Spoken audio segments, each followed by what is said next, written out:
Welcome to this video and welcome to this channel. Today I would like to talk about a subject which seems to be more and more prevalent nowadays, where people are becoming upset or offended, angry about other people's lives, other people's thoughts, other people's opinions, etc., and about subjects which, in my opinion, don't really have a place in people's lives, or they shouldn't really take such a high priority.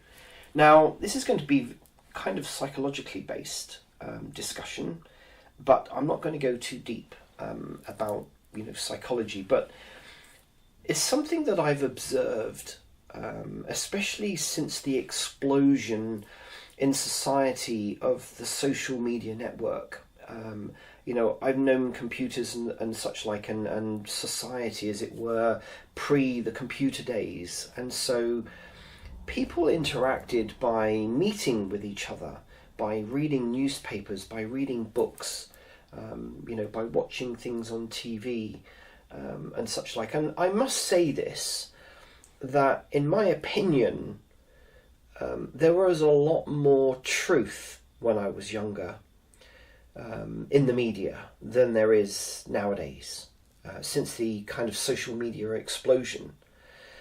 And I think it's quite simply that people were a little bit more honest. I'm not saying that everything, I'm talking generalizations here, I'm not talking specifics as such, so let's keep it to sort of the 80-90% of generalizations in the world that happen. But I was never really one for reading newspapers and watching the news and such like, even when I was really quite young, because I didn't really trust what was being fed to me. I felt happier knowing about something myself. So if I heard a friend of mine had done something, or somebody that I knew was being gossiped about, or had done something according to other people that was, unsavory or whatever, that people didn't really agree with, I never really believed it until I actually either heard it from that person or at least heard from their side of the story. Now, I know that not everybody is like that in the world. We live in a world now where somebody can post things onto, a blog site, Twitter, Instagram, YouTube, Facebook, whatever. And there seems to be this mindset now where people just believe what they're being fed. And a lot, there seems to be almost a group culture. There is a social group culture whereby if somebody is being made fun of, or somebody is, being isolated as being wrong, or having an attitude that isn't acceptable in today's society for some reason, that lots of people get involved by saying things that, they don't know anything about this person. This person could be in a completely different part of the world, for instance, and just because, an organisation or a particular person starts, let's use the word, slagging off this person, it then seems to behave in a way that's like a snowball starting off on a mountain, and because the snowball stops part of the way down and would typically just get, melt into the rest of the snow around it, or at least it wouldn't escalate. What we have now is we've got a whole load of people that are on the mountain continuing that snowball. So what started off as something very, very small, maybe by a small minority of people, has now become an escalated situation, and now an escalated opinion. And what's happened is it's picked up people along the way that don't really know what that small little beginning was. All they're seeing is the big thing that's, it's now been turned into, and they want to be a part of it. For whatever reason, people get involved in things that actually have no bearing on their life, have got no influence with whatever their life is about, They just feel the need that they need to get involved. Now, there's a lot of psychological reasons why people do that, and I'm not going to cover that in this video. But there does seem to be, at the moment, and I've noticed it more and more and more recently, in recent years, where things are exploding and becoming pretty much out of control. It's almost as if people have forgotten to read something, to observe something, to learn about something, to see something on TV and think to themselves, I wonder, is this correct? You know, how do I know, if I see something on TV, how do I know that that's been interpreted correctly? If I read something in the newspaper about a certain person or a group of people, or about a religion, or about a society, or about what somebody's accomplished or what they haven't accomplished, you know, how do I know that that information is correct? I think we've forgotten how to ask those questions of ourselves. Are we just taking everything that we're being fed in today's society? And I see this typically with a lot of young people now who are constantly on their phone. I mean, I defy anyone to say that this is not happening. It is happening. You walk down any street now, you will see people permanently with the phone in their hands, and they are permanently walking along the street. They're having a coffee with someone, they're you know, having a meal in a family or whatever, and you will observe how people are constantly being fed information on their phone. They're browsing their social media, they're doing whatever it is they feel they need to do on their phone. You know, so they are constantly being fed information. And I personally, in my opinion, I think we are being, and I say we in a general term, I like to think that I'm not in the 80-90% of people that are behaving this way, but you know, there are varying degrees to everything. But I think it's important that we go back to everyone really just asking the question, is this information correct? Is what I am reading correct? Is what I'm seeing on TV or on a YouTube channel or on Facebook or Twitter or Instagram or whatever, wherever you're getting that information from, is it correct? Is this really the real story that I want to listen to and believe? You know? And I think it's important to bear that in mind, and I think it's also important to encourage young people to do the same thing, to not just believe everything that comes through these devices, and not to believe everything that some of their friends are saying about someone else, you know, in their class, in their school, in their home, in their environment.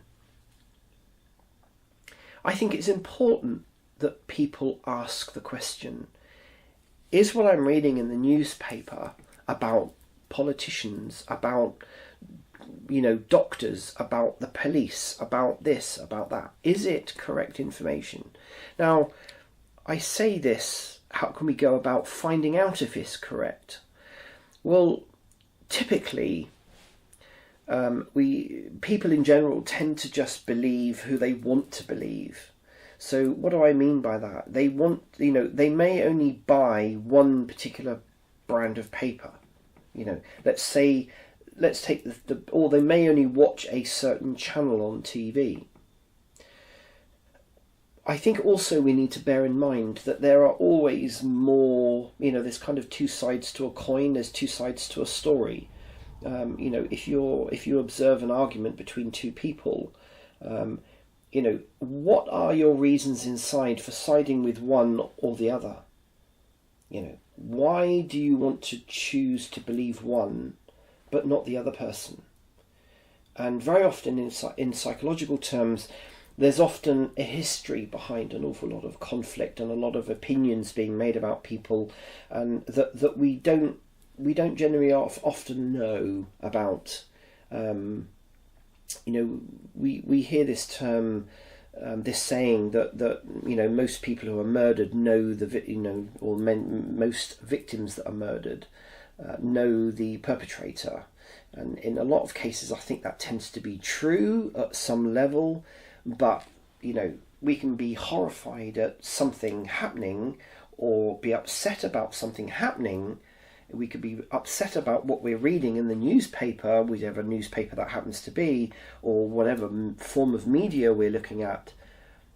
I think we have to look at the other side of the story.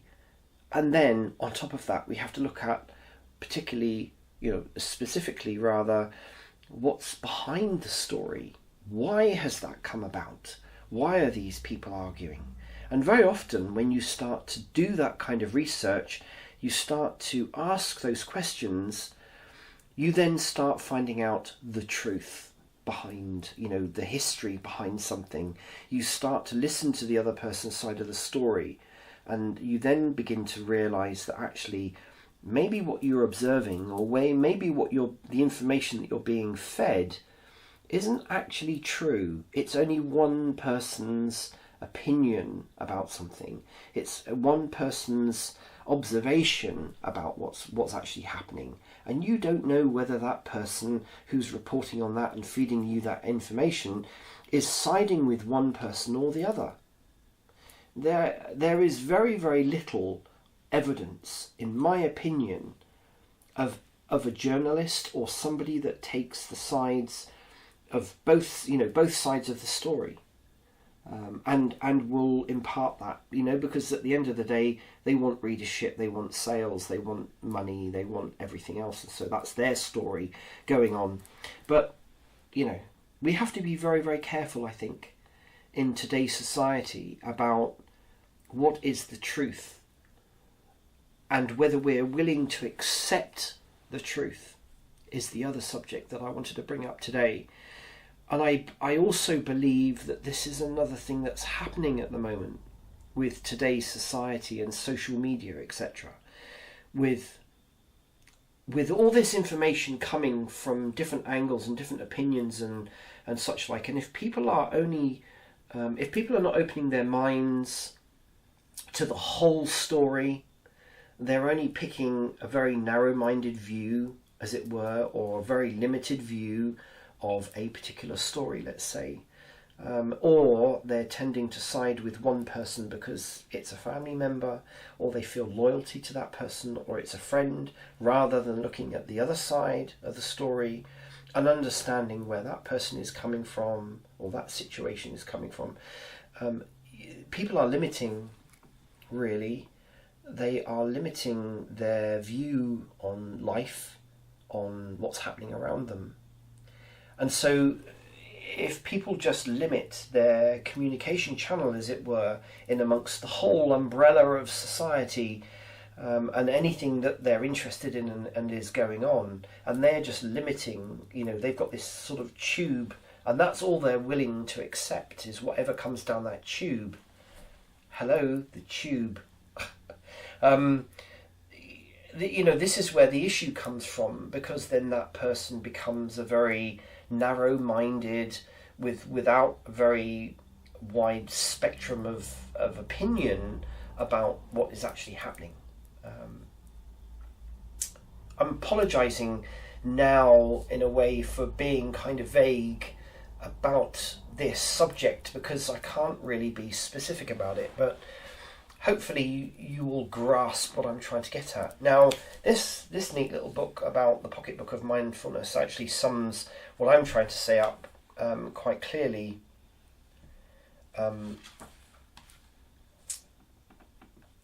There is a comment made in here, which I think kind of, says it. So, Western laziness consists of cramming our lives with compulsive activity so that there is no time at all to confront the real issues. Now that paragraph actually says an awful lot about society. that we're living in. And I really firmly believe that people are so distracted now with social media and what's happening, what they're being fed, that they're not really willing to accept what the truth is anymore. They don't want to listen to what the truth is.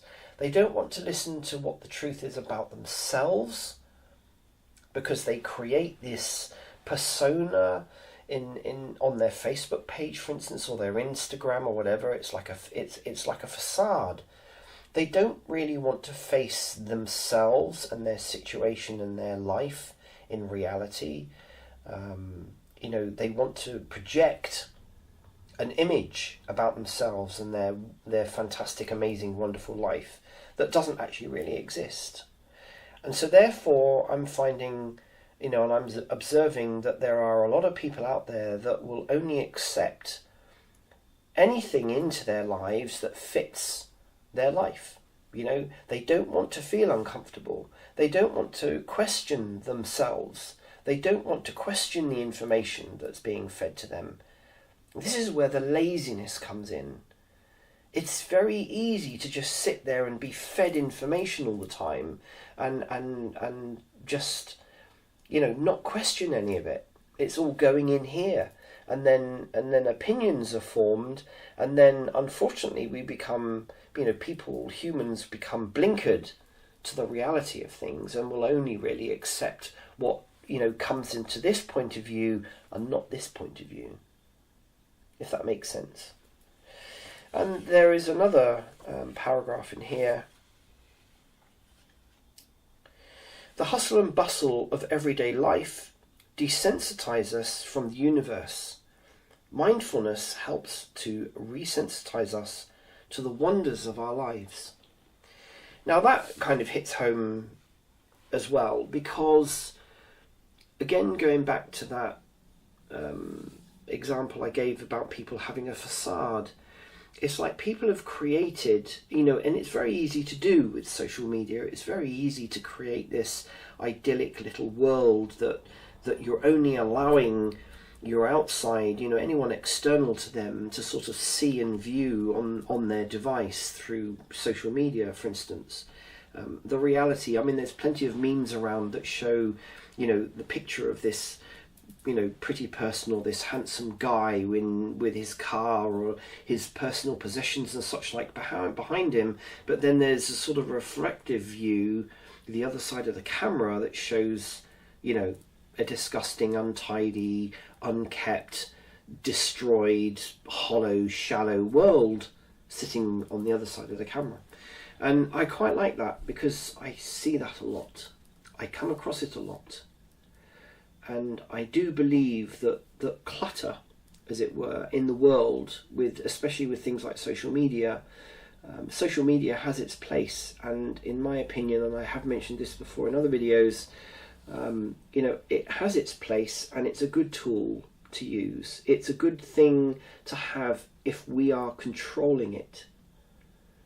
If we don't allow ourselves to be sucked into the matrix of the whole social media scene and to be caught up in this whirlwind of clug that's going on, and to kind of sit on the outside of it, use it as a tool to communicate and get information and share life experiences and such like, but allowing yourself to question whether what you're seeing is really real. Is it really the information? Could you get another viewpoint or another aspect to something from someone else? Do some research, find out where the information has come from, and find out, potentially the person that's reporting the information, or the person that is providing this feedback and, has this opinion about somebody, is it really real? Go to the source, find out, ask those questions. I think it's important, personally, that people start to question, whether the information that they are, not to only just feel comfortable that the information sits with you as a person congruently, that this is a useful piece of information, or this could be a useful piece of information. Is this a truthful piece of information? How does it serve me? How do I feel about it inside? Do I really believe the information that's being fed to me? Should I really react to it? What is the purpose for me to react to it? What do I get out of really believing that information and then behaving on it differently? Or reacting to that piece of information? Because quite typically what tends to happen is that people get caught up in the social media, the viralism of certain subjects and such like, and then in the aftermath they then realise that their opinion or their acceptance of that information was incorrect, that actually there was a lot more sitting behind it, or something that was that should have really been researched first before reacting to information from certain people or from certain sources, if that makes sense. So that's really what this video is about. I hope it's made sense. I hope that you find it useful, that you agree or disagree, you've experienced it, or maybe you haven't experienced it. If you haven't experienced it, now would be a really good time to, observe something, read something, read a newspaper article, and then just ask yourself the question, is this the truth? Is this just one person's viewpoint on the truth? Does this information have any bearing on your life? Do you really need to take on board and be emotionally involved in things which, one, you have no control about, but is not really useful to you as a person in your life? I've seen people get really, really upset about things that are happening on the other side of the world, while, yes, you can have an emotional reaction to something, but I'm talking about people getting deeply, deeply upset and emotional and engrossed in and feeling like it's affecting their behaviour. They're allowing it to affect their behaviour. Do they really need to do that? Do we really need to do that in life? If something happens, where around about where I live, do I really, unless it's going to affect me personally, do I really need to get affected by it? Do I really need to be involved? Do I need to be concerned? Is there something that I need to contribute? Or can I contribute to whatever that situation is? Do I really need to get involved in an argument between two people that I know nothing about the history of? Or something that's happening in the world even. And what can you do about it? Ask questions. What can you possibly do to affect something that's happening around the world? Maybe you can do something. I don't know whether you can or you can't. But is getting involved in something that has nothing to do with you and doesn't affect your life or the life of your family or your relatives, is it important enough to affect you that intensely, as it were? So anyway, I'm going to leave it there, otherwise I'm going to be waffling on for quite a long time. If you've made it to the end of the video, thank you very much for watching, and I hope to see you again soon in another video.